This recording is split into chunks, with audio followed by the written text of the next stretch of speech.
नमस्कार, मी स्मिता प्रमोद सराफ धुळे जिल्हा परिषदेमध्ये प्राथमिक शिक्षिका म्हणून काम करते आणि माझा सेवेचा अनुभव 27 वर्ष आहे। मित्रांनो, आज मी कृतीतून बालशिक्षण या विषयावर माझे काही विचार आणि अनुभव आपल्याशी मांडत आहे। मित्रांनो, आपण मूल कसं शिकतं याचा जेव्हा विचार करतो त्यावेळेला अनेक गोष्टी आपल्या लक्षात येतात। पहिली गोष्ट म्हणजे when I here I forget, when I see, I remember, when I do, I understand। मित्रांनो, हा एक जुना विचार आहे की ज्यावेळेला आपण ऐकतो तेव्हा आपण ऐकून विसरून जातो।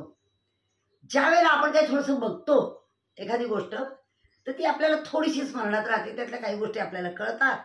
आणि ज्यावेळेला एखादी गोष्ट आपण करतो म्हणजे जी कृती करतो ती मात्र चिरस्थायी असते। आपल्याला जवळजवळ आयुष्यभर केलेल्या गोष्टी आठवतात। यामागचं हेच कारण आहे। मित्रांनो, प्राथमिक शिक्षक म्हणून काम करताना माझा प्रवास हा मुलांबरोबरच समृद्ध होत गेला। मुलांना मी शिकवत गेले असं मी म्हणणार नाही।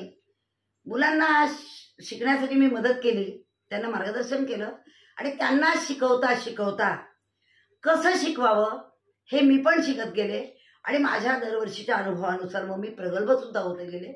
शिकवताना काय बरोबर आहे, काय चुकीचं आहे, कोणती पद्धत वापरली पाहिजे, प्रत्येक मूल कसं शिकू शकतं हे मला कळायला लागलं। आणि एक मला आत्मविश्वास असा मिळाला यातून की प्रत्येक मूल शिकू शकतं। अर्थात कोणत्या पद्धतीने शिकवावं लागेल हे मात्र शिक्षकाला निश्चित करावं लागतं। आता मित्रांनो, माझ्या वर्गामध्ये 35 मुलं आहेत। ही 35 मुलं 35 प्रकारच्या घरातून आलेली आहेत। प्रत्येकाची आर्थिक परिस्थिती, कौटुंबिक आणि सांस्कृतिक पार्श्वभूमी, त्यांची भाषा, त्यांचे विचार, त्यांचा परिसर, त्यांच्या अंधश्रद्धा, त्यांची एक विचारसरणी ही प्रत्येकाच्या घरची वेगळी आहे। प्रत्येक मूल वेगळा आहे, त्याची बुद्धिमत्ता वेगळी आहे, त्याची आवड निवड वेगळी आहे। मग आता या 35 मुलांची मोड बांधून अध्यापन प्रक्रिया अधिक चांगली कशी करता येईल, त्यांना दर्जेदार शिक्षण कसे देता येईल याचा एक शिक्षक म्हणून आम्ही प्रत्येकच शिक्षक विचार करत असतो। आता मूल कसं शिकतं याचा जर आपण विचार केला तर मूल अनेक मार्गाने शिकत असतं आणि मूल शाळेतच आल्यावर शिकतं असं काही नाही। औपचारिक शिक्षणातूनच मूल शिकतं असं नाही। मूल अगदी आईच्या गर्भापासून शिकत असतं, हे विज्ञानाने सिद्ध झालं आहे। आणि मग हळूहळू आईच्या कुशीत येतं ते, आईकडून मग ते परिवारामध्ये सगळ्यांजवळ जातं, तिथून अजून ते बाहेर पडतं, मित्रांमध्ये जातं, शेजाऱ्या पाजाऱ्यांमध्ये जातं, तिथून पुढे अंगणवाडीमध्ये जातं, तिथून पुढे शाळेमध्ये जातं। अशा पद्धतीने त्याचं सामाजिकरणाची प्रक्रिया सुद्धा सुरू होते। आपल्याला एक माहिती की मूल निरीक्षणातून पण शिकतं। आपल्या आसपास घडणाऱ्या घटना बघून सुद्धा मूल अनेक गोष्टी शिकतं। नंतर अनुभव, एखाद्या वेळेला आगीचा चटका बसला, पुढच्या वेळेला तिथे हात लावायचा नाही हे मुलाला कळतं। आपण एकदा पडलो तर पुढच्या वेळेला आपण चालताना काळजी घ्यावी हे मुलाला कळतं। आणि खेळातून सुद्धा मूल शिकतं। जसं मुलाची सामाजिकीकरणाची प्रक्रिया सुरू होते, आपल्या घरातली भावंड, आपल्या शेजारची मुलं, मग पुढे अंगणवाडीतली मुलं, शाळेतली मुलं, यांच्याबरोबर मूल खेळायला लागतं आणि ते अनेक गोष्टी शिकतं। आता मी इथे खेळ म्हणते आहे, पण या खेळामध्ये मग गाणी, गोष्टी, भाषिक खेळ पण आले, त्याच्यामध्ये गणिती खेळ सुद्धा आले, छोट्या कृती आल्या, छोटे वर्गामध्ये जे आयोजित केलेले छोट्या गोष्टी असतात, अध्ययन अनुभव देण्यासाठी शिक्षकांनी आयोजित केलेल्या, त्यातून मूल अनेक गोष्टी शिकत असतं। म्हणजे शाळेत मिळतं ते औपचारिक शिक्षण आणि शाळेबाहेर मिळणारं अनौपचारिक शिक्षण याची सांगड घालत मूल अनेक गोष्टी शिकतं। आता खेळाचे म्हणजे मी इथे ऍक्टिव्हिटी या अर्थाने म्हणते। खेळ म्हणजे प्रत्यक्ष मैदानावरचा खेळ असतो, खेळ म्हणजे वर्गात घेतलेला बैठा खेळ असतो, खेळ म्हणजे एखादी शिक्षकाने उत्स्फूर्तपणे मुलांसाठी घेतलेली एखादी कृती असते, एखादं भाषिक कोडं असतं, एखादं बडबडगीत असतं, एखादं नृत्य असतं। अशा अनेक गोष्टी मुलांच्यासाठी शिक्षक त्याच्या अध्यापन प्रक्रियेमध्ये त्याचं नियोजन करत असतो आणि याचे फायदे अर्थात जास्त आहे। आणि आपल्या सर्वांना माहिती आहे की शिक्षक कधीही एकच प्रकारची अध्ययन शैली वापरत नाही। घटकाप्रमाणे, मुलांप्रमाणे, परिसराप्रमाणे शिक्षक विविध अध्ययन अनुभवांचा नियोजन करत असतो, त्यामध्ये एक खेळ। आता याचे अनेक फायदे आहेत। आपल्याला माहिती आहे की मुलांना शिकताना एक तणाव निर्माण होतो। खेड्यातल्या मुलावरही वेगळ्या प्रकारचा ताण असू शकतो। एखाद्याचा पालक हा व्यसनी असू शकतो, एखाद्याच्या घरी खूप गरिबी असू शकते, एखाद्याच्या घरी माता आणि म्हणजे आई वडिलांमध्ये कलह असू शकतो, एखाद्याला एक पालकच नसतो, अशा अनेक गोष्टी मुलांमध्ये असतात आणि त्याचा मुलांवर ताण पडत असतो आणि स्वाभाविकच या ताणाचा प्रतिकूल परिणाम मुलांच्या अध्ययनावर होत असतो. आता मूल आहे, जितकं मूल लहान तितके त्या खेळ गाणी गोष्टी आपल्याला जास्त घ्यावे लागतात. याचं कारण वाढीच्या वयात मूल जास्त वेळ एका ठिकाणी बसू शकत नाही. मुलांची अवधान कक्षा ही जितकं वय कमी तितकी ती कमी असते. मुलांना सतत हालचाल हवी असते, मुलं चंचल असतात, सतत एका ठिकाणी लक्ष केंद्रित करणं मुलांना जड जातं. अशा परिस्थितीमध्ये मूल लगेच कंटाळतं. मग तुम्ही जर मुलांना खूप शिस्तीत ठेवलं तर मुलं शाळा बुडवायला लागतात, त्यांना शिक्षण नीरस वाटतं. अशा वेळेला ठराविक वेळानंतर एखादी गोष्ट, एखादी कृती, एखादा गमतीदार खेळ घेतला तर त्याचे अतिशय चांगले परिणाम होतात, असा शिक्षिका म्हणून माझा गेल्या 27 वर्षातला अनुभव आहे. मित्रांनो, ज्या वेळेला मुलं अनुकरण सुद्धा करतात अनेक गोष्टीमध्ये, मग या सगळ्या अनुकरण, निरीक्षण, निर्णय क्षमता या अनेक गोष्टींसाठी शिक्षक विविध खेळ किंवा कृतींचं आयोजन आपल्या अध्यापनात करत असतो. बघा मित्रांनो, खेळाचे अनेक फायदे आहेत. खेळाचे फायदे आपल्या सर्वांना माहिती आहे. खेळामुळे व्यायाम छान प्रकारे होतो, शरीर निरोगी राहण्यास मदत होते. खेळामुळे ताणाचा निचरा होतो. जोही ताण मुलांच्या डोक्यात असतो, अध्ययनामुळे असतो, काही आशयामुळे असतो, एखादा विषय कठीण वाटतो म्हणून असतो, काही न्यूनगंडामुळे असतो, घरच्या काही अडचणी असतात, सामाजिक कारणं असतात. अशा वेळेला ताणाचा निचरा करण्याचं काम हे खेळ करत असतात. दुसरी गोष्ट, जेव्हा मुलं खूप खेळून दमतात, बघा मुलं दमतात, त्यांचं फुफ्फुस जोराने काम करतं, स्वाभाविक त्यांचा श्वसन चांगल्या पद्धतीने होतं. मुलं दमतात म्हणजे त्यांना झोप चांगली लागते, झोप चांगली लागते म्हणजे त्यांना भूक पण चांगली लागते, त्यांचा आहार पण योग्य प्रमाणात ते घ्यायला लागतात, शरीराची वाढ चांगल्या प्रमाणात होते. हे खेळाचे फायदे. दुसरी गोष्ट म्हणजे चपळता वाढते. याच्यासाठी आता एखादा खेळ घेतोय आपण, त्यावेळेला जी मुलं हालचाली करतात, स्वाभाविक मुलं चपळ बनतात. आणि आज आपण जे बघतो की मुलांमध्ये सुद्धा ओबेसिटी किंवा वजन वाढण्याचं प्रमाण जास्त आहे. याचं कारण जी मुलं कमी खेळतात आपोआप त्यांचं शरीर स्थूल व्हायला लागतं, त्यांच्यामध्ये अनेक रोग यायला लागतात. म्हणून मुलं खेळली पाहिजेत. उलट खेळणं ही मुलांची सहज प्रवृत्ती आहे, परंतु खेळ खेळण्याला आई वडिलांनी, शिक्षकांनी प्रोत्साहन दिलं पाहिजे, त्यांना तशी संधी उपलब्ध करून दिली पाहिजे.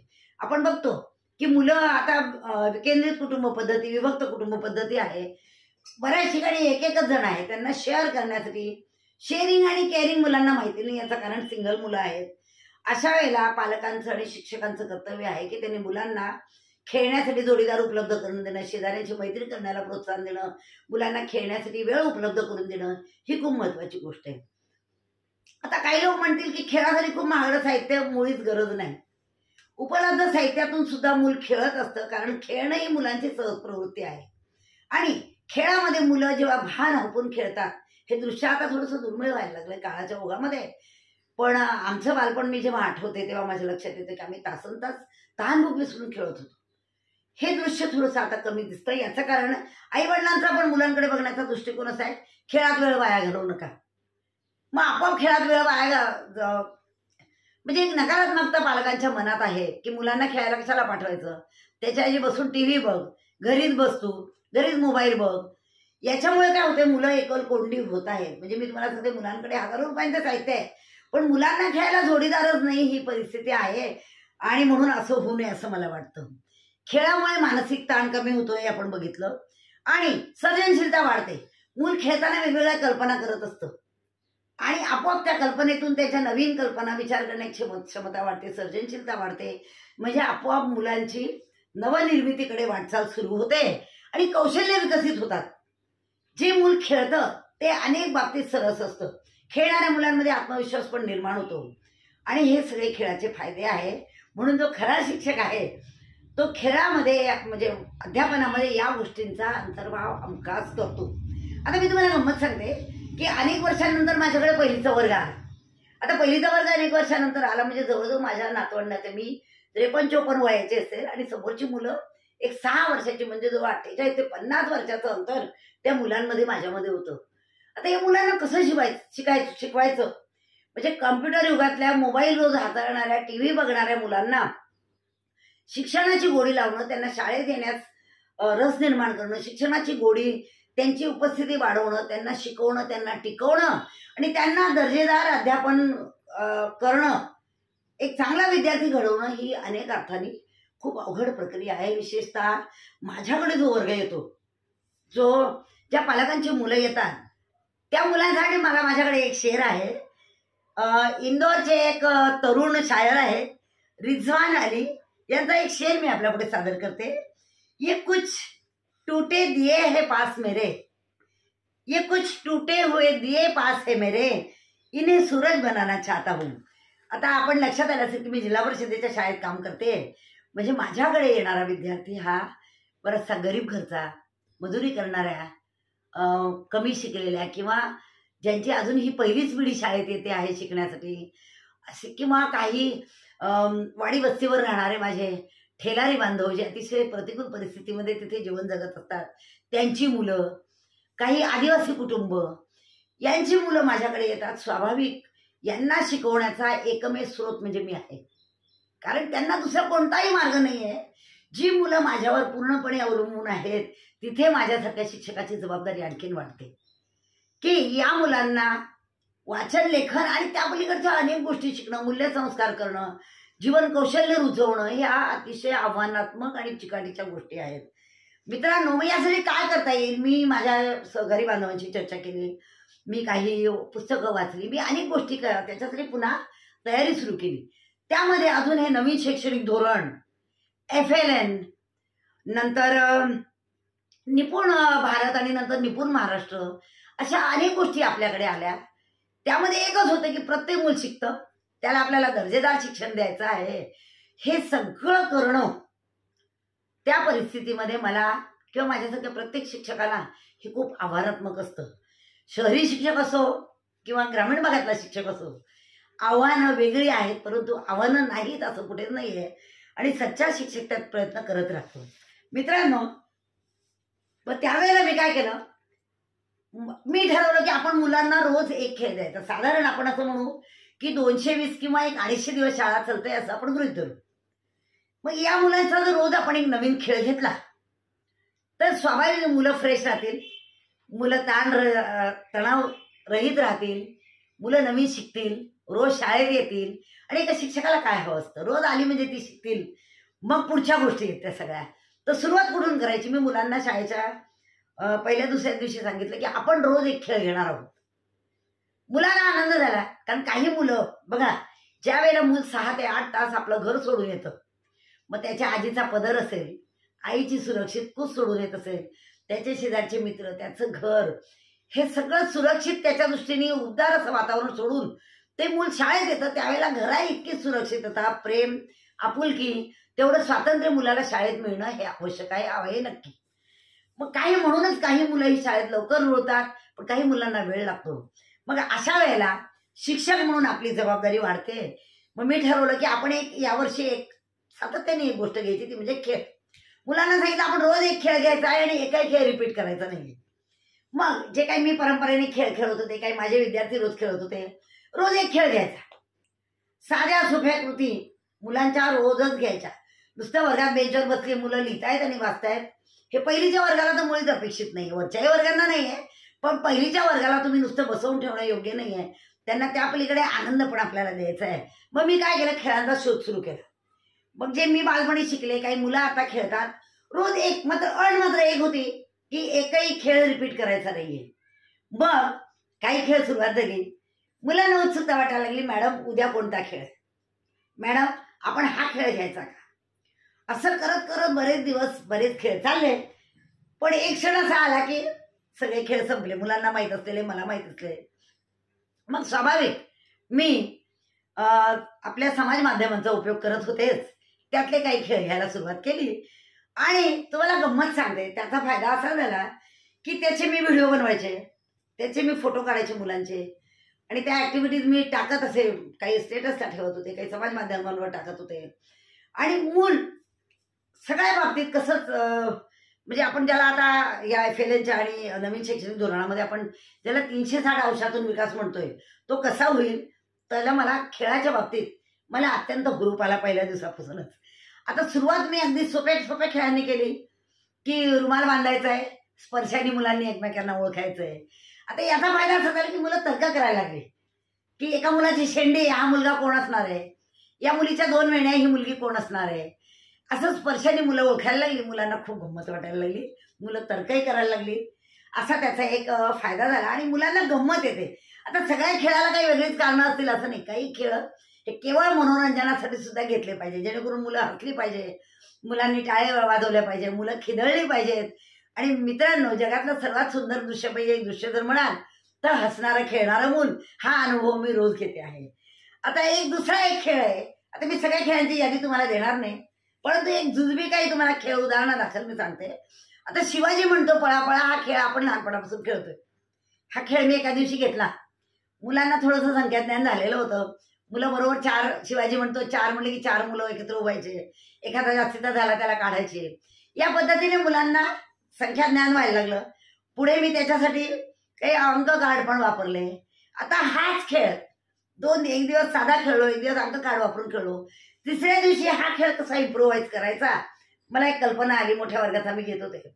म्हटलं शिवाजी म्हणतो, मुलांना आधी समजून दिलं की 1.5 भाकरी कशाला म्हणतात, 1 पूर्ण आणि 1 अर्धी. 2.5 भाकरी कशाला म्हणतो, 2 पूर्ण 1 अर्धी. असं मुलांना एक 3-4 अपूर्णांक मी एक तोंडी शिकवले मुलांना. मग त्यांचा खेळ घेताना त्यांना सांगितलं की 1.5 म्हणजे एकाने उभं राहायचं, एकाने बसायचं. उभा तो पूर्ण, बसला तो अर्धा. अशा पद्धतीने मुलांना समजून दिलं. मित्र हो, तुम्हाला आश्चर्य वाटेल आणि मलाही खूप आनंद होतो सांगताना की मुलं 1.5, 2.5, 3.5 मुलांनी आधी अचूक ओळखले. मला खूप आनंद झाला. स्वाभाविक मुलांनाही खूप आनंद झाला. मुलांचे प्रसन्न चेहरे असतात. तो दिवस शिक्षकासाठी खूप छान असतो. आता भाषिक खेळ, भाषिक खेळाचे अनेक पुस्तकं आपल्याकडे आहेत. मग त्याच्यामध्ये कोडी असतात, लपलेला शब्द शोधा किंवा चौकटीमधल्या काही शब्दांमधून पासून शब्द तयार करा, फळं शोधा, अशा अनेक गोष्टी होत्या. त्या मी मुलांकडून करून घेतल्या. त्याच्यातून मुलं तर्क करायला लागले, विचार करायला लागले. त्यातूनही मला खूप चांगले रिझल्ट्स मिळाले. आता तळ्यात मळ्यात हा खेळ आपण सर्वजण खेळलो आहोत. तळ्यात मळ्यात खेळताना मुला निर्णय क्षमता, एकाग्रता, तत्परता या अनेक गोष्टी शिकतात. आता जिगसॉ पझल बघा, आता माझ्याकडे हे काही जिगसॉ पझल आहे. आम्हाला एक जादुई पिटारा मिळालेला आहे, तर त्याचा उपयोग बघा. आता ही पझल आहे. अशा पझल आपण स्वतः तयार करू शकतो. एक साधं चित्र घेतलं आणि ते पुठ्ठ्याला चिकटवलं, ते हवं तसं कापलं. जिगसॉ पझल अगदी शून्य खर्चात तयार. मी स्वतः अशी अनेक पझल्स तयार केलेली आहे आणि मुलांना ते सोडवायला आवडतं. म्हणजे अगदी लाजरं बुजरं मूल सुद्धा या क्रिया करतं आणि त्याचा आत्मविश्वास वाढतो. आता टंग ट्विस्टर आहे. आता हा केवळ गमतीसाठी आणि मुलांची वाणी स्वच्छ व्हावी, मुलांची जीभ ही योग्य प्रकारे वळावी आणि मुलांना गंमत यावी. आता या टंग ट्विस्टर मध्ये मी तुम्हाला सांगते, बरेच टंग ट्विस्टर्स आहेत. म्हणजे अगदी कच्चा पापड पक्का पापड असेल, कच्ची पपई पक्की पपई, किंवा पीतल के पतीली में पपीता पिला पिला असेल, काळे राळे गोरे राळे असतील. असे अनेक मी टंग ट्विस्टर गमती खातर घेते. मुलांना त्याची खूप मजा आली, मुलांना ते खूप आवडतं. आता बघा वर्गीकरण, वर्गीकरणसाठी एक तर मी माझ्या वर्गामध्ये जो स्मार्ट टीव्ही आहे त्याचाही उपयोग केला, किंवा मग माझ्याकडे साध्या साध्या तुकडे पुठ्ठ्याच्या तुकड्यापासून मी जंगली प्राणी, पाळीव प्राणी, फळे फुले, किंवा गावं, मोठी शहरं, छोटी गावं, अशा अनेक प्रकारे मी त्यांचं, किंवा कोण कुठे राहतो, या अशा अनेक साध्या साध्या अगदी पुठ्ठ्याच्या तुकड्यांपासून मुलांचे खेळ घेतले. आणि त्यातही मुलांना म्हणजे जे तुम्ही अर्ध्या तासाच्या व्याख्यानामध्ये किंवा कथन पद्धतीने जे सांगून मुलांना तेवढं कळत नाही, परंतु ते अशा पद्धतीने मुलं लवकर शिकतात. आता ठशांचे चित्र, या अशा गोष्टी मुलं खूप एन्जॉय करतात बघा. आता याच्यासाठी मी सहसा कुठल्याही उपक्रमांवर कमीत कमी खर्च येईल, खेळांना कमी खर्च येईल असा माझा प्रयत्न असतो. अर्थात माझी शाळा ही एक अत्यंत साधन संपत्तीने युक्त अशी अतिशय सुंदर शाळा आहे, जिथे भरपूर साहित्य आहे. पण हे साहित्याव्यतिरिक्त सुद्धा मी काही साध्या साध्या रोजच्या जीवनातल्या आणि परिसरातल्या वस्तूंचाही वापर करून आम्ही त्याच्यामध्ये विविधता आणण्याचा प्रयत्न करतो. आता हे ठसायचे चित्र मी तुम्हाला सांगते, मुद्राचित्र आपल्याला सर्वांना माहिती आहे, बरेच शिक्षक घेतात. पण मग मी त्याच्यामध्ये बघा कुंकू, हळद, नंतर अष्टगंध असतं पूजेचं. मी एक दिवस घेऊन गेले, मुलांचे गट पाडले, 6 गट पाडले आणि अगदी साधे पुठ्ठे घेतले. मुलांना एक प्रात्यक्षिक दिलं की तुम्ही अशा पद्धतीने बनवा. आणि मग मुलांनी गटामध्ये अतिशय सुंदर पद्धतीने ते मुद्राचित्र तयार केलं. त्यावेळेला जितकं त्यांचं मुद्राचित्र देखणं होतं, तितकी रंगीबेरंगी ही माझी फुलपाखरं तितकी सुंदर दिसत होती. आता बघा, माझ्या शाळेमध्ये जेव्हा पहिलीमध्ये मी तुम्हाला सांगते, सुरुवातीला अगदी जेव्हा लेखन वाचन काहीच अपेक्षित नाहीये, मुलांना बुटाची लेस बांधणं, आता वयर बरोबर ही सोपी क्रिया वाटते आपल्याला, परंतु यातून मुलांच्या बोटांची हालचाल, मोटर स्किल ज्याला म्हणतो आपण, ते विकसित होतात आणि मूल अधिक सफाईने त्या क्रिया करायला लागतं. आता मी तुम्हाला गंमत सांगते की मी एकदा एका विद्यार्थींच्या प्रवेशासाठी गेले होते तिच्या झोपड्यापर्यंत. आता तिचं नाव खुशी. या खुशी नावाच्या मुलीची गंमत सांगते. तिच्या घरी प्रवेश जाऊन मी त्या मुलीचा घेतला आजीकडून. आता तो प्रवेश प्रक्रिया सुरू असताना तिच्या शेजारची मुलं आली आणि मी तिला सांगितलं, खुशीला उद्यापासून तू शाळेत यायला लाग. खुशीच्या शेजारची मुलं, तिचे भाऊ वगैरे म्हणाले की आम्ही उद्या मासे पकडायला जाणार आहे म्हणे, मॅडम उद्याही येणार नाही. मी खुशीला म्हटलं, खुशी एक काम कर, आपण पण उद्या शाळेत मासे पकडणार आहेत म्हटलं. खुशी म्हणे, मॅडम आपल्या शाळेमध्ये तर पाणी पण नाहीये, तळं नाही, तलाव नाही, विहीर नाही, तुम्ही कसं काय मासे पकडणार. म्हटलं तू येतं खरी. दुसऱ्या दिवशी खुशी बरोबर शाळेत आली. खुशीने मला आल्या सांगितलं, मॅडम आपण मासे पकडणार आहोत ना. म्हटलं मग माझ्या आहे लक्षात. तिला म्हटलं सगळं आपलं काम होऊन जाऊ दे, आपण आज 4 वाजता मासे पकडणार. खुशीला उत्सुकता, मासे कसे पकडतात, मॅडमला येईल का मासे पकडतात, असा तिला प्रश्न पडला. मग तुम्हाला मित्रांनो, अशा वेळेला हे साहित्य आपल्या कामी पडतं की आपल्याकडे हे साहित्य बघा. आता हे मासे आहेत आणि हे ते आकर्षक आहेत. या माशांमध्ये एक एक लोखंडी रिंग टाकलेली आहे, कागदाचे मासे आहेत आणि इथे एक गळ दिलेला आहे. या गळामध्ये एक चुंबक आहे. आता असे निदान 4 सेट जर घेतले तर 4 मुलांमध्ये स्पर्धा घेता येते. ठराविक वेळांमध्ये सर्वात लवकर मासे कोण पकडतं. बघा, या इथले मासे इकडे टाकायचे, एकाच हाताचा वापर करायचा आहे फक्त. बघा, आता या पद्धतीने हा मासा पकडला आणि हा दुसऱ्या ह्याच्यावर ठेवला. या पद्धतीने हे संपूर्ण मासे दुसऱ्यामध्ये मी आणि खुशीने खेळलो आम्ही. खुशीने काय केलं, मी मुद्दामच हळू खेळले, खुशीने सर्व मासे पकडले आणि खुशी जिंकली. खुशी खुश. आता बघा, याचा फायदा असा झाला की खुशीला हा खेळ आवडला, बाकी मुलांचाही आम्ही हा खेळ घेतला.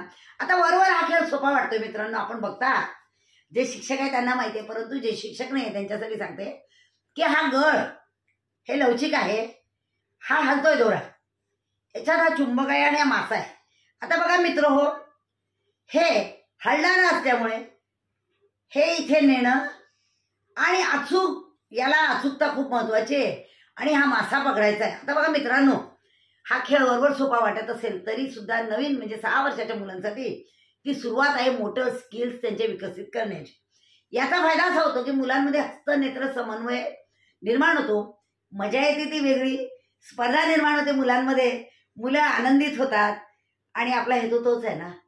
5.5-6 वर्षाच्या मुलाकडून आपल्याला याच अपेक्षा आहे की त्याच्या बोटांमध्ये कारक कौशल्य विकसित व्हावी आणि हस्तनेत्र समन्वय ही आपल्या लेखन वाचन प्रक्रियेची एक पूर्वतयारीसाठी खूप महत्त्वाचा टप्पा आहे. त्याचे हात, त्याचे नेत्र, म्हणजे त्याचं एकूण शरीरामध्ये तो समन्वय निर्माण व्हावा, हे खूप महत्त्वाचं आहे.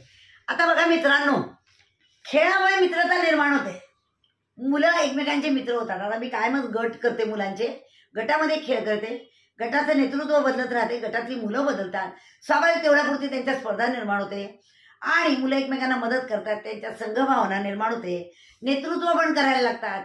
म्हणजे हे अनेक फायदे आपल्याला अगदी स्पष्टपणे दिसून येतात. आता बघा, एकाग्रताही वाढते. वर्गात बसून कोंडवाड्यासारखी मुलं कोंडली, मुलांची एकाग्रता भंगपावते. तेच तुम्ही एखाद्या खेळात त्यांना न्या, मुलं देहभान विसरतात. आता बघा, यातला एक खेळ आहे. खेळ म्हटलं म्हणजे महागडी सामुग्री आवश्यक आहे असं अजिबात नाही. थोडी कल्पकता असते, थोडासा विचार असतो, थोडं नियोजन असतं आपोआप. आता बघा मित्रांनो, हे साधं गोल बिस्किट आहे. आता वर्गातल्या मुलांना बिस्किट त्यांना आणायला लावलं किंवा आपणही आणलं, काही फरक पडत नाही, गोल बिस्किट घ्यायचं आहे आपल्याला. आता एक गमतीदार असा खेळ आहे की दोन्ही हात मागे घ्यायचे. बघा, या पद्धतीने जर तुम्ही गटामध्ये तो खेळ घेतला आणि इथे बिस्किट ठेवलं, हे बिस्किट ठेवायचं आणि मागे हात घ्यायचे आणि मागे हात घेतल्यानंतर या पद्धतीने फक्त तोंडाची हालचाल, तोंडाच्या स्नायूंची हालचाल यांच्या साह्याने या पद्धतीने, आता मी पडलंय शूटिंगच्या गडबडीत, परंतु या पद्धतीने बिस्किट ज्याचं तोंडात जाईल, बघा याला खूप चिकाटी लागते. एकतर तुमचं मन एकाग्र लागतं, आणि मुलं अतिशय सुंदर पद्धतीने हा खेळ खेळतात. म्हणजे अगदी विना खर्चामधले हे खेळ आहेत की जे मुलांना खूप आवडतात. मित्रांनो, आता नवीन मूल ज्यावेळेला येतं, पहिलीमध्ये येतं मूल, किंवा आता आपण त्यांना विद्याप्रवेश देतो, किंवा आता माझ्याकडे तर मी पहिलीच्या प्रवेश सुरू झाले आणि काही विद्यार्थी माझे शाळेमध्ये यायला लागले. आता या मुलांना काय काम द्यायचं? आता यांना आपल्याला खडू, पेन्सिल हे देणं अपेक्षित नाही. मित्रांनो, अशा वेळेला आपलं जर साहित्य आपण बघितलं, जादुई पिटारा म्हणजे अक्षरशः जादू आहे. आणि हा नसला तरी सुद्धा किमान मणिमाळ, मोठा दोरा या गोष्टी आपल्याकडे असतात. आता मी काय केलं मित्रांनो, माझ्या वर्गामध्ये एक विद्यार्थी आला, मनोज, एक विद्यार्थी शाळेच्या पहिल्या दिवशी आला, आत्ता परवा. त्याच्याकडून मी काय करून घेतलं, हे या पद्धतीने त्याला ते काढून दिलं, त्याला पूर्ण लावायला लावलं. आता याच्यात पण बघा मित्रांनो, प्रत्येकाचा आकार वेगळा आहे. मूल एक एक लावून बघतं, तर्क करतं. या पद्धतीने त्याला पहिल्यांदा जास्त वेळ लागला, नंतर कमी वेळ लागला. या पद्धतीने ते मूल शिकत गेलं. अर्थात या सुरुवातीला घ्यायचं आहे आपल्याला, अंगणवाडीतून आपल्याकडे आलेलं मूल. आता इथे सुद्धा काही आकार आहे मित्रांनो, बघा हे आकार. आता याच्यामध्ये सुद्धा परत हे असे कमी जास्त असे आकार आहेत. म्हणजे हे सर्व आकार याच्यामध्ये मूल बसवतं. आता मी काय केलं, सुरुवातीला अजून एक गमतीदार खेळ घेतला. माझ्याकडे दोरा होता, मण्यांचे मोठे मोठे काही सेट होते. मी मुलांच्या जोड्या केल्या. त्यांना म्हटलं मळी, इतके मणी इतक्या वेळामध्ये कोण होतं. तर त्या मुलांनी ओळले मणी. याचं कारण आपोआप त्यांना सवय झाली, त्यांचे मोटर स्किल्स, कारक कौशल्य वाढले आणि त्याच्यामध्ये मुलांनी अनेक गोष्टी केल्या. आता तुम्हाला अजून एक गोष्ट सांगते की मी पहिलीच्या मुलांना नवीन प्रवेश झाल्यानंतर त्यांना मी गहू तांदूळ एकत्र करून दिले, वेगळे करा. नंतर एक दुसरा एक प्रकार मी जो केला की त्यांना काही आकार काढून दिले फरशीवर. उदाहरणार्थ एखादा ससा काढला, एखाद्याला त्रिकोण काढून दिला, एखाद्याला गोल काढून दिला. असे वेगवेगळे आकार मी त्यांना फरशीवरच काढून दिले आणि त्यांना तांदूळ दिले. कोणाला तांदूळ दिले, कोणाला मूग दिले, कोणाला एखादी डाळ दिली. अशा पद्धतीने त्यांना मी काही थोडंसं धान्य दिलं. मुलांनी अगदी बरोबर ते धान्य त्याच्यामध्ये भरलं. आता मी तुम्हाला सांगते, याचा फायदा असा होतो की मुलं थोडा वेळ एकाग्र बसून बरोबर अचूक ते त्यात भरण्याचा प्रयत्न करतात. अजून थोडंसं त्यातला विकासाचा टप्पा असा आहे की मुलं रंगसंगती वापरतात. म्हणजे मी तुम्हाला सांगते, मला मागच्या वेळेला 15 ऑगस्टच्या वेळेला मला इतका सुखद अनुभव आला की मुलांनी तिरंगा झेंडा आपला काढला. त्याच्यामध्ये मग पांढरा रंग, हिरवा रंग, केशरीसाठी त्यांनी मसुरीची डाळ वापरली, हिरव्यासाठी त्यांनी हिरवे मूग वापरले, पांढऱ्या रंगासाठी त्यांनी ध्वज वापरला, तांदूळ वापरले. आणि अशा पद्धतीने त्यांनी एक कुठून तरी गोल रिंग छोटी निळ्या रंगाची बघितली, ती तिथे वापरली. याचा मला खूप फायदा झाला मित्रांनो. आता हे असे अनेक खेळ खेळत खेळत किम्स गेममध्ये मी काही वस्तू ठेवल्या, मुलांना स्पर्शाने ओळखायला लावल्या. नंतर काही लगोरी, बॉलने लगोरी फोडणे, डोळे बांधून लगोरी फोडणे, नंतर डोळे बांधून टिकली लावणे बाईला, किंवा चप्पलची दिशा बदलून त्याप्रमाणे उड्या मारणं, रस्सी खेच, असे अनेक खेळ मी घेतले आणि त्याचे मला अतिशय सुंदर परिणाम मला वर्गामध्ये दिसून आला. विशेषतः जी थोडीशी मागे पडणारी, अध्ययनामध्ये रस नसणारी मुलं सुद्धा हळूहळू अध्ययनामध्ये तयार झाली. त्यांचं अध्ययन चांगल्या प्रकारे होऊ लागलं. वाचन लेखनामध्ये त्यांचा आत्मविश्वास वाढला. आणि मी तुम्हाला आज अभिमानाने सांगू शकते की माझी 35 पैकी 32 मुलं नियमित आहेत, ती वाचतात आणि त्यांच्यामध्ये अतिशय संख्या वाचन करतात, प्राथमिक क्रिया करायला शिकले आहेत, ते वाचन चांगलं करतात. म्हणजे हे सगळं या खेळांचा परिणाम आहे मित्र. हो, वेगवेगळे खेळ अध्यापनात मी घेतले. म्हणजे जवळजवळ मी तुम्हाला सांगते, मी 220 खेळ घेतले आणि त्या 220 मधला एकही खेळ मी पुन्हा घेतला नाही मित्र. त्यामुळे हा आता बघा, मी त्यांना बटन लावायला सुद्धा शिकवलं. बघा, रवी किरण या विद्यार्थ्याने त्याचं आद्याक्षर बटनांच्या साहाय्याने, याचा फायदा त्याला झाला की त्याला बटन शिवता यायला लागलं. म्हणजे आपण त्यांना फक्त लेखन वाचन शिकवत नाही, आपण त्यांना जीवन कौशल्य पण शिकवतोय. आणि माझ्या या विद्यार्थ्यांचा म्हणूनच मला अभिमान वाटतो, मला एक शिक्षिका म्हणून त्याचा आनंद होतो. मित्रांनो, त्यांना प्रयत्न आपण करतोच, केलेच पाहिजे आणि त्याची अशी सुंदर फळं हे फार हुरूप देणारे असतात.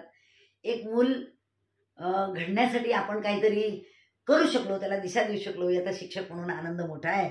मित्रांनो, शंतनू कुमार यांच्या एक ओळी होता. अनेकदा नैराश्य येतं माणसाला, परिस्थिती दरवेळेला अनुकूल होत नाही, दरवेळेला अपेक्षित परिणाम मिळत नाही. पण अशा वेळेला मी अशा शिक्षकांसाठी आणि माझ्यासाठी सुद्धा खूप प्रेरणादायी शेर आहे. शंतनू कुमार यांच्या ओळी आहेत की कौन कहता है कि आसमां में सुराख हो नहीं सकता, कौन कहता है कि आसमां में सुराख हो नहीं सकता, एक पत्थर तो तबीयत से उछालो यारो. मित्रांनो, मी हा केलेला उपक्रम कसा वाटला ते मला नक्की सांगा. आपण काही या व्यतिरिक्त काही नवीन करत असाल तेही मी जाणून घ्यायला उत्सुक आहे. मित्रांनो, तुमच्या प्रतिक्रियांची वाट बघते. धन्यवाद.